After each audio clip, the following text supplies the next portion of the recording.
منصب بھی ملا ہے کہ انہوں نے نبی کریم علیہ السلام کے مصلی پہ امامت کروائی ہے۔ اتنے بڑے عالم ہیں، اتنے بڑے فقیہ ہیں، حدیث کے امام ہیں، ان کے پاس بگاڑ کا ایک بہت بڑا سبب یہ ہے کہ کوئی شخص بھی جس کے پاس شریعت کا علم ہو یا کہ نہ ہو، جس کو دین کی مبادیات کا علم ہو یا نہ ہو، جب بھی کوئی دین کا مسئلہ آتا ہے، ہر شخص بڑھ چڑھ کے اس میں اپنی رائے پیش کرنا اپنا فرض منصبی سمجھتا ہے۔ قرآن کریم کی آیات کا من چاہا مفہوم اور احادیث سے اپنی مرضی اور خواہشات کے مطابق استدلال کرنا اپنا فرض سمجھتا ہے، لیکن دوسری طرف وقت کے بڑے بڑے علماء، محدثین، اصحاب رسول اپنی زبان سے لا ادری کہنا باعث فخر سمجھتے تھے کہ ہمیں اس مسئلے کا علم ہی نہیں ہے۔ وہ نہیں اپنے ذہن میں یہ خیال اور تصور کرتے تھے کہ سوال کرنے والا کیا سمجھے گا کہ اتنا بڑا عالم جس کو یہ چھوٹا سا مسئلہ ہی نہیں ہے، نہیں، بلکہ وہ قرآن و حدیث کے مطابق جو چیز ان کے علم میں ہوتی بیان کر دیتے، ورنہ سکوت اختیار کر لیتے۔ امام مالک وقت کے کتنے بڑے امام ہیں، اور امام مالک ان ائمہ میں سے ایک واحد امام ہیں جن کو یہ شرف اور منصب بھی ملا ہے کہ انہوں نے نبی کریم علیہ السلام کے مصلی پہ امامت کروائی ہے۔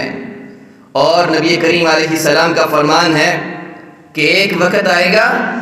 لوگوں کو حدیث کے علم کی ضرورت ہوگی، پوری کائنات چھان ماریں گے، مدینے کے عالم سے بڑا ان کو کوئی عالم نہیں ملے گا جس کے پاس جا کے حدیث کا علم حاصل کریں۔ اور محدثین کا اس بات پہ اتفاق ہے کہ اس حدیث کے مصداق امام مالک رحمہ اللہ ہیں۔ اتنے بڑے عالم ہیں، اتنے بڑے فقیہ ہیں، حدیث کے امام ہیں، ان کے پاس امام مالک کے پاس آ کر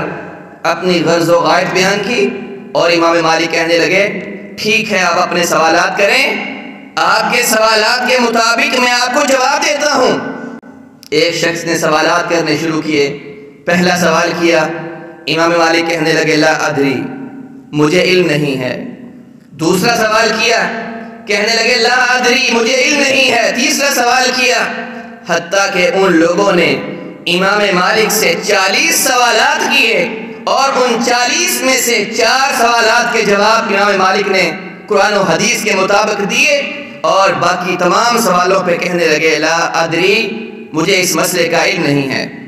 1 سال کا سفر کر کے آئے ہیں، اور 1 سال کا سفر کر کے واپس جائیں گے، تو لگے اذهبوا فقولوا لهم فإن الإمام لا يعلم، واپس چلے جاؤ اور ان لوگوں کو جا کے کہہ دو امام مالک کو ان سوالات کے جواب نہیں آتے۔ یہ اخلاص ہے۔ آج ہمارے معاشرے میں امام مالک کے ماننے والے وہ یہ کہتے ہیں کہ پوری شریعت امام مالک کے پاس ہے، امام ابو حنیفہ کے ماننے والے کہتے ہیں پوری شریعت ان کے پاس ہے، اسی طرح امام احمد بن حنبل اور امام شافعی کے ماننے والے سمجھتے ہیں، یہ تصور اور خیال کرتے ہیں کہ پوری شریعت ان کے پاس ہے۔ لیکن امام مالک کہتے ہیں